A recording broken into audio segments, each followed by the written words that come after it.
The Last Broadcast, A Chronicle of Hope. Part 1. Echoes in the Static. Chapter 1. The Ghost Station. The wind, a skeletal hand scraping against the rusted metal of the abandoned radio station, howled a mournful dirge. Each gust rattled the loose window panes, threatening to shatter them completely, a fitting soundtrack to the desolation that permeated the air. Dust, fine and pervasive, coated every surface, a shroud over forgotten equipment, a testament to the years of silence that had settled over this forgotten place. Anna, her face smudged with grime and etched with the harsh lines of survival, moved with a practiced weariness. Her movements were economical, each one deliberate, reflecting the careful rationing of energy in a world where every calorie was a precious commodity. Exhaustion gnawed at her, a constant companion, threatening to pull her under the waves of despair. The single flickering emergency light, its beam weak and erratic, cast grotesque shadows that danced across the decaying machinery. Twisted wires hung like macabre decorations, draped over consoles that had once hummed with life, now silent and inert. Anna adjusted a dial on the vintage radio transmitter, its cold metal casing a stark reminder of the technological marvel it once represented.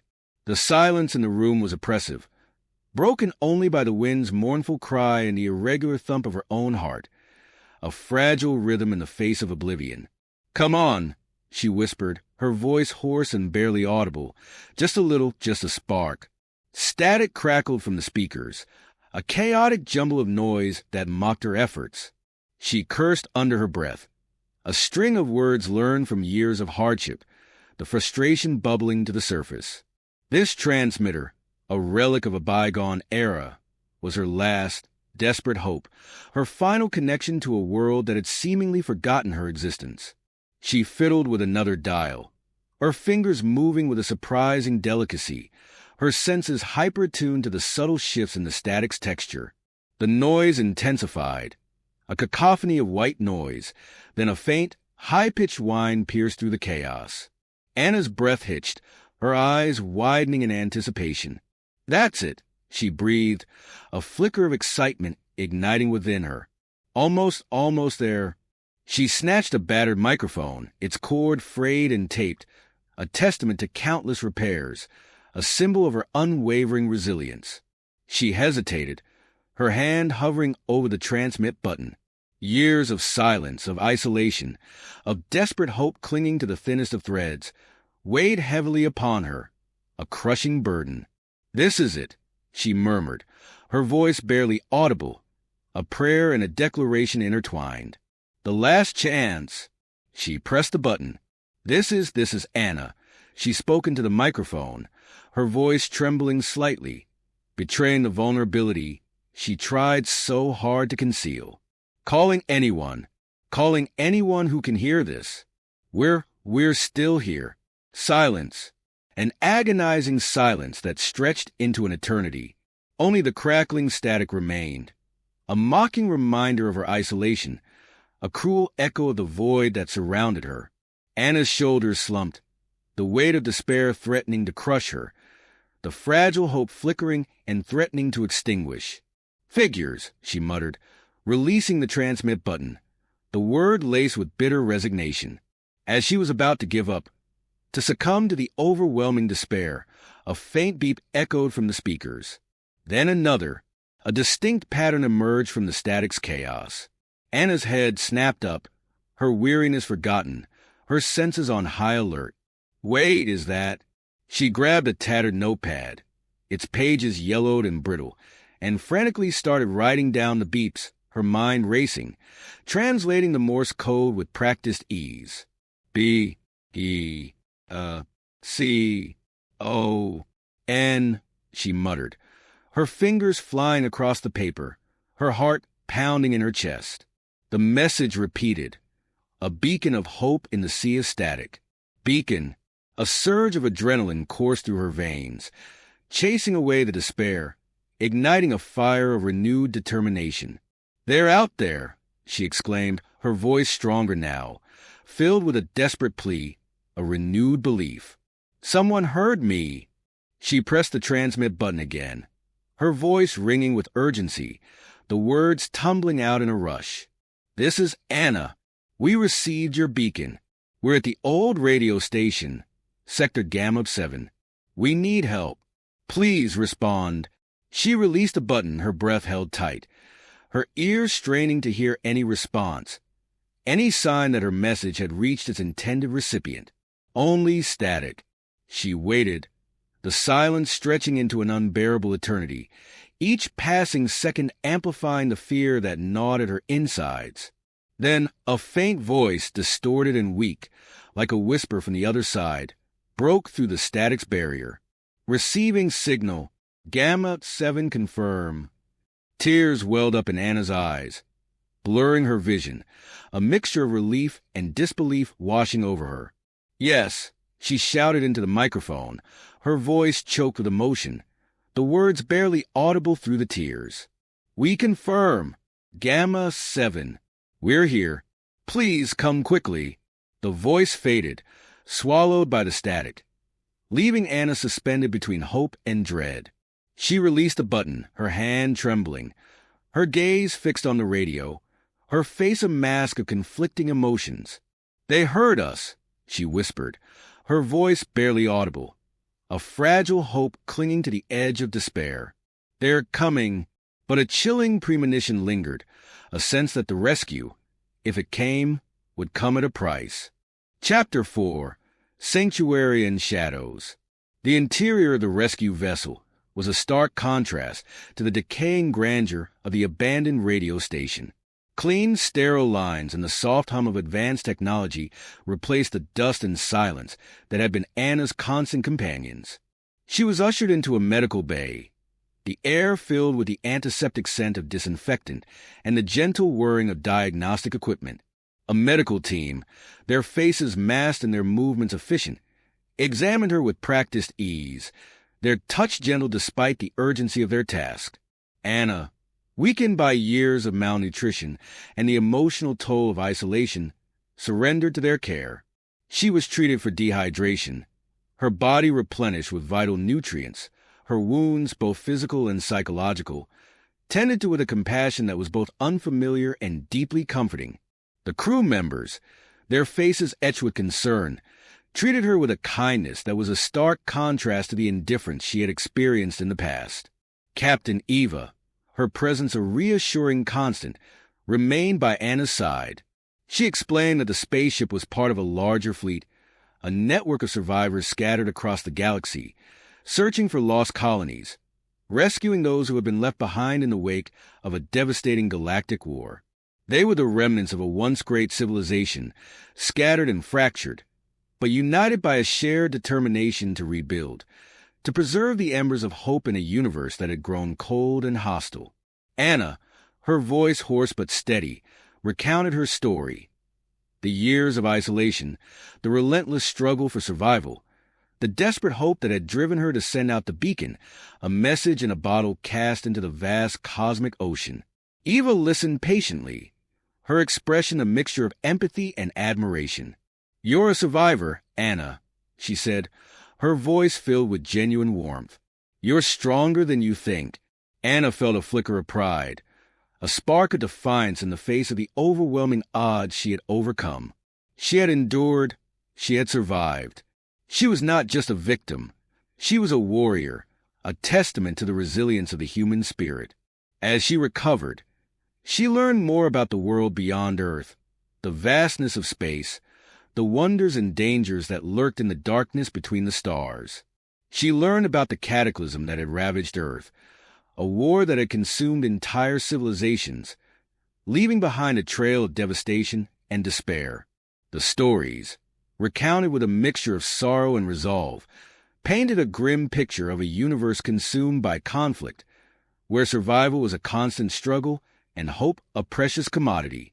She also learned about the rescue mission, the long and arduous journey to find the lost colonies, the beacons of hope scattered across the galaxy, faint whispers in the cosmic void.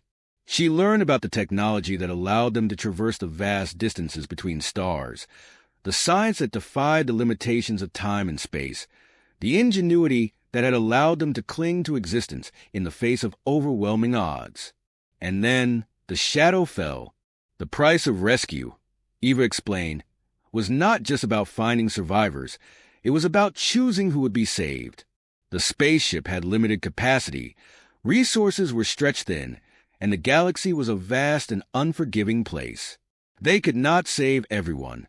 Anna's heart sank, the realization hitting her like a physical blow. She had been saved, plucked from the brink of oblivion, but others had been left behind. Her family, what about her family? She asked Eva about them, her voice trembling with a mixture of hope and dread. Eva's expression turned grave, her eyes filled with a profound sadness. "We found records," she said gently, her voice barely a whisper. "Your family, they didn't survive the war." The words hit Anna like a physical blow, shattering the fragile hope she had clung to. Her world, already fractured and fragile, crumbled around her, leaving her adrift in a sea of grief. The memories, once a source of comfort, now became a source of pain, a reminder of what she had lost, of what she could never regain. Chapter 5. The Weight of Choice. The news of her family's fate hit Anna hard, plunging her into a depths of despair she had never known. The grief was overwhelming, a suffocating blanket that threatened to consume her.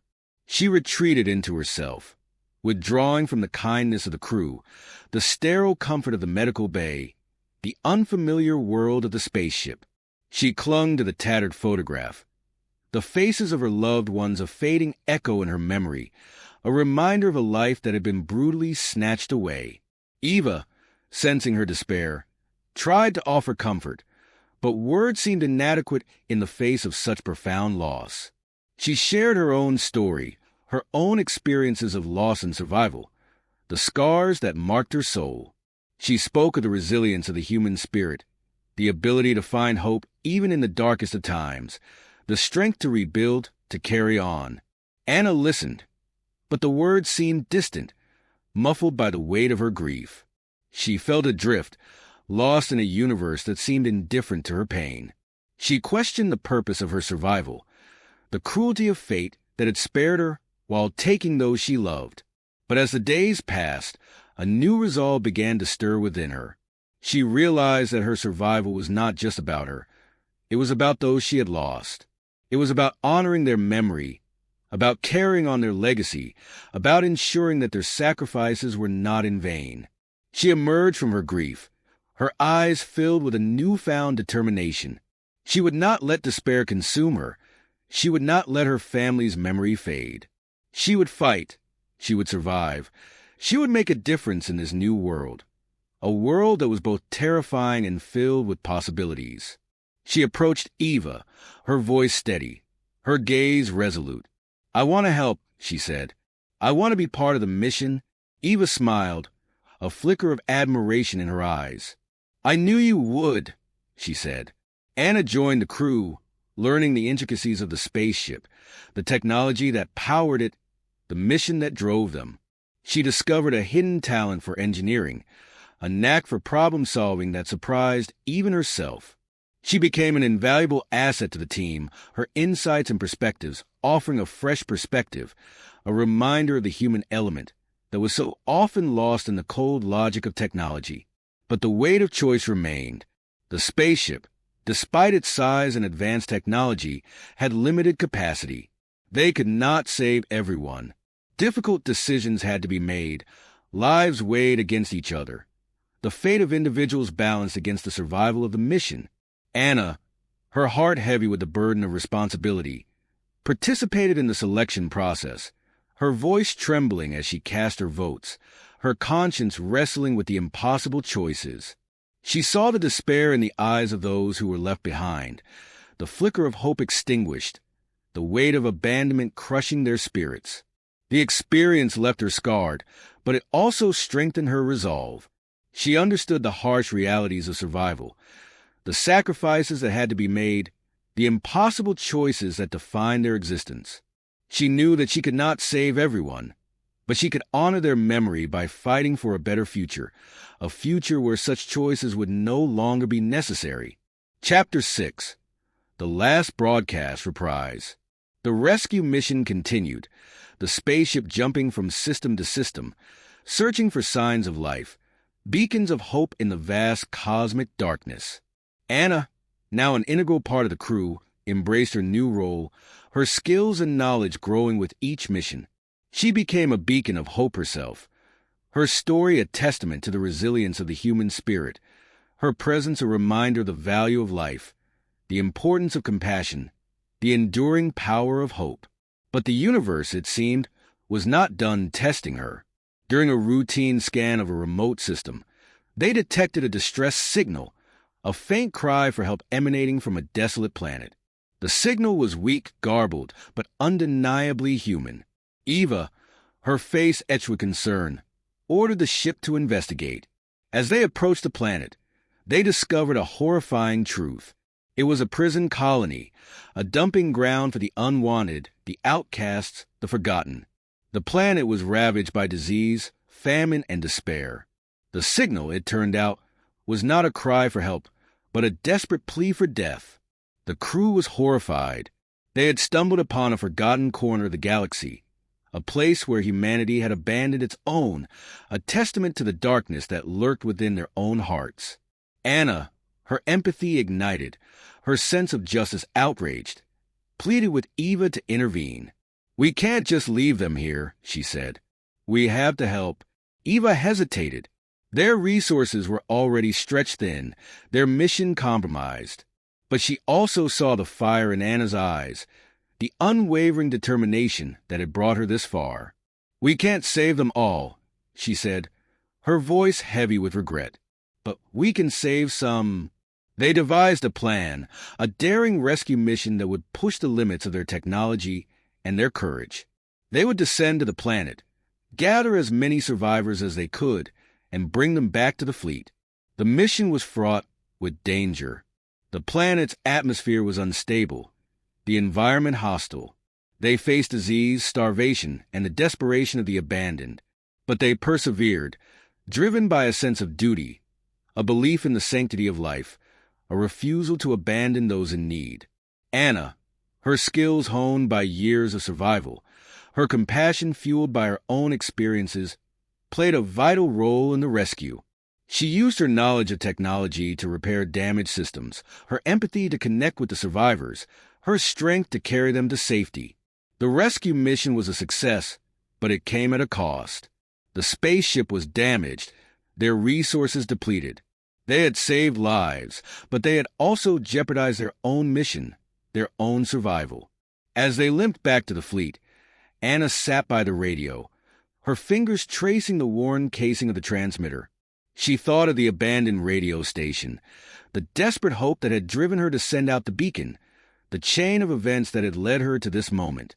She pressed the transmit button, her voice filled with a mixture of sorrow and resolve. "This is Anna," she said, her voice echoing through the empty corridors of the spaceship. "To anyone who can hear this, we are still out here. We are still fighting. We will never give up hope." She released the button, the silence filled only by the hum of the spaceship and the faint crackling of static.